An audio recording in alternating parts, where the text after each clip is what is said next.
In the world of information security, how important do you think security assessments are? Picture them as a health checkup for your organization's cybersecurity posture. Just as you would go to the doctor for a routine checkup to ensure your health is in good order, organizations need security assessments to ensure their cybersecurity health is top-notch. These assessments play a crucial role in identifying vulnerabilities within an organization's information systems. They are the metaphorical magnifying glass that helps to spot potential cracks in the wall of security.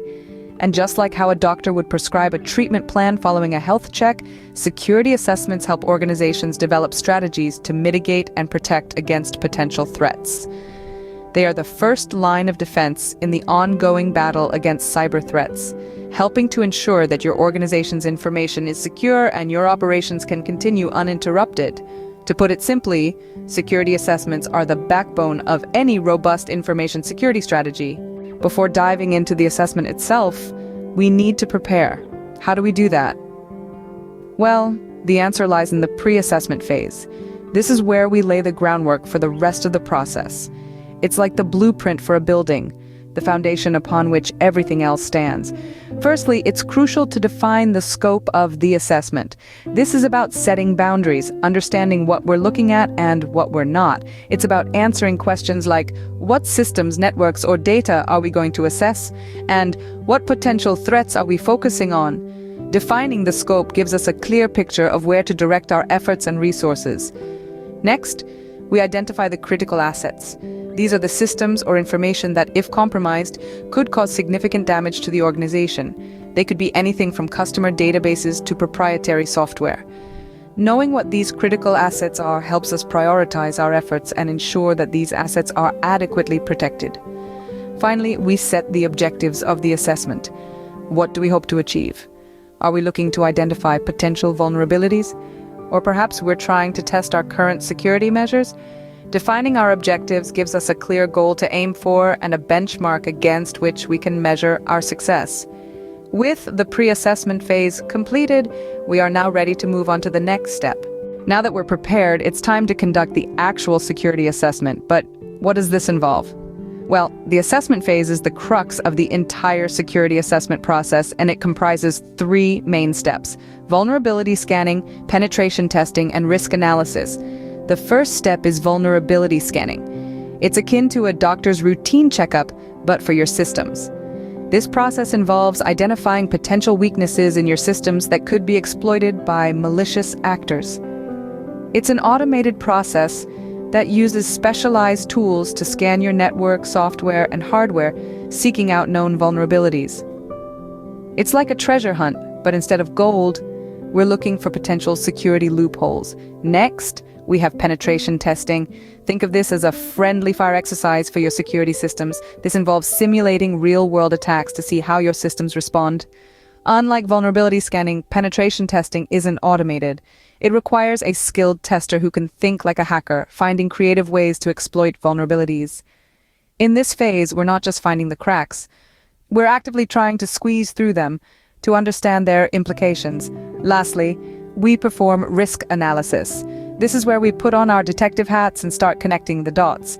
We evaluate the vulnerabilities found, the potential impact of their exploitation, and the likelihood of them being exploited. It's a careful balancing act of determining what risks are acceptable and which ones need immediate attention. Each of these steps plays a crucial role in the overall security assessment. Vulnerability scanning lays the groundwork, identifying potential weaknesses. Penetration testing builds on this, actively probing these weaknesses to see how they might be exploited. And risk analysis ties it all together, providing the context needed to make informed decisions about your security posture. So there you have it. The assessment phase is a meticulous process of discovery, probing, and analysis, where we identify vulnerabilities, understand their potential impact, and prioritize them based on risk. That wraps up the assessment phase, but our work isn't over just yet. After the assessment, what is left to be done? It might seem like the heavy lifting is over, but the post-assessment phase is equally critical. This phase is where we tie up the loose ends and turn assessments into action. Let's start with reviewing the findings. This is where we take a deep dive into our assessment data, sifting through and interpreting the information to understand the security landscape better. We're searching for patterns, repeat vulnerabilities, and any signs that our systems might be compromised. It's like being a detective piecing together a puzzle to see the bigger picture. Once we've got a solid grasp on the findings, it's time to develop a remediation plan. This is our roadmap for addressing the vulnerabilities we've identified. It's not just about patching holes, it's about strengthening our overall security structure. We want to make sure that we're not just fixing problems, but also preventing them from occurring in the future. Finally, we move to implementation. This is where the rubber meets the road. We take our remediation plan and put it into action, making the necessary changes to improve our security. It might mean adjusting firewalls, updating software, or even changing our operational procedures. Whatever it takes to ensure our systems are as secure as they can be.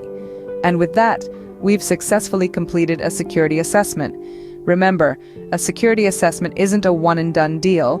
It's an ongoing process. So, keep assessing, keep improving, and keep your systems secure. We've covered a lot today, so let's summarize what we've learned. We began by underlining the importance of security assessments.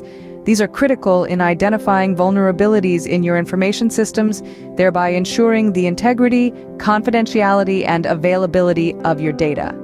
Next, we delved into the pre-assessment phase, which sets the foundation for the entire process. This involves defining the scope, identifying assets, and establishing a baseline.